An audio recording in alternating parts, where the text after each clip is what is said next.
I gave up my dreams so my little sister could live hers. I worked day and night, took out a loan in my own name to pay for her law degree, and at her graduation, she stood on stage and thanked our parents, not me. She had no idea that the tuition was a loan, and when she mocked my small life, I let the bank activate the clause that made the entire debt her problem. This is the story of how I took the most silent, devastating revenge without raising my voice or lifting a finger. My name is Zainab Khan. I was born in a small American town where dreams usually die under the weight of responsibilities. My father, Ahmed Khan, worked as a low-level government clerk, and my mother, Shabana, stitched clothes at home to help make ends meet. We were two sisters, me, the elder one, and Maha, the younger. Maha was the shining light of our home. Beautiful, brilliant, always the center of attention. Since childhood, everyone said the same thing. Maha is going to do something big in life. I never felt jealous. I truly believed her success would be mine too. When Maha was still in high school, our father fell ill and couldn't work. I was just 19 when I gave up my college admission and took a job. My role shifted overnight, from daughter to a second mother.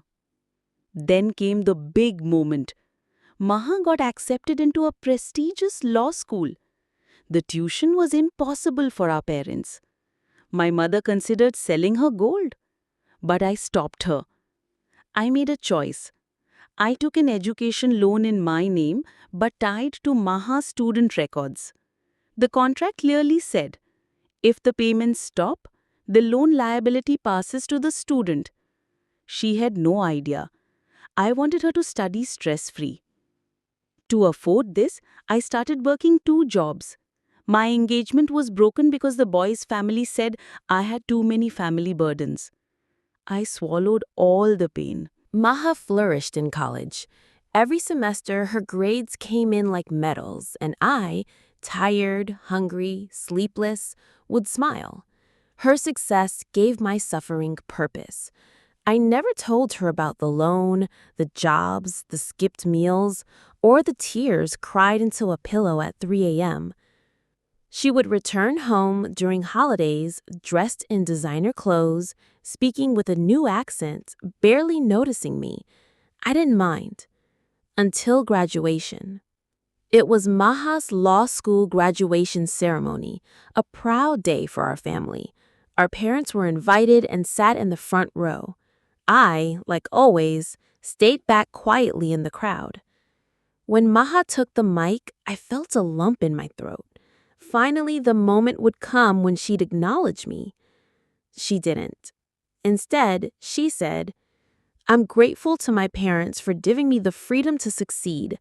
Unlike my sister Zainab, who's still stuck in her little job and her little life, I chose to make something of myself. I didn't cry. I just froze. I couldn't breathe. The crowd clapped. My heart cracked quietly. She didn't even look at me. I went home that night and said nothing to anyone. But inside, a decision had already been made. The next month, when the bank reminded me about the loan installment, I ignored it. Then the second notice came. Then the third. Finally, the bank issued a legal notice to Maha.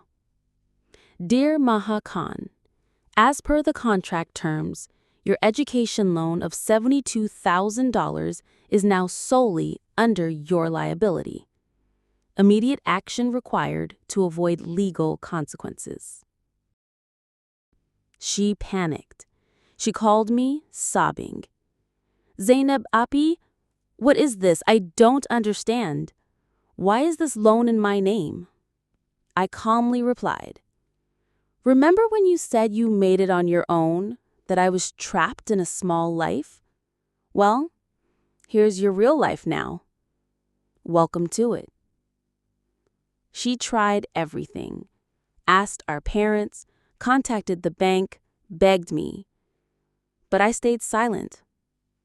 Her credit score tanked. She lost the big firm offer she had. Her dream apartment deal collapsed. Suddenly, life wasn't so perfect anymore. Now the golden girl of the family was taking freelance legal work just to survive. Her confidence shrank, her pride shattered. And I got promoted, moved to a new city, and started rebuilding myself, not for anyone else, but for me. The real breakdown. The day she came back. Months passed. One day, our mother told me, "Maha wants to visit you." I opened the door. She was standing there. The same Maha, but different. No designer clothes, no arrogance, just tears in her eyes. She walked in slowly, dropped to her knees, placed her head in my lap, and cried like a child. "Appy, I'm sorry. I had no idea. I was blind, selfish, proud.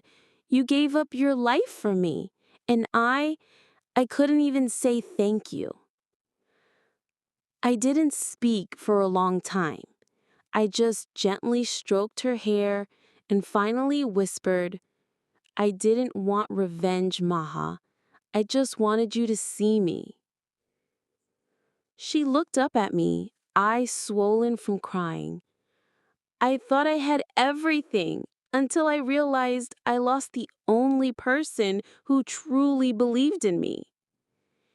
And in that moment, I realized something too. Revenge doesn't always come with fire and fury.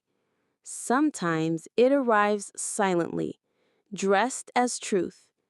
And when the one who hurt you finally sees that truth, that's when justice is truly served.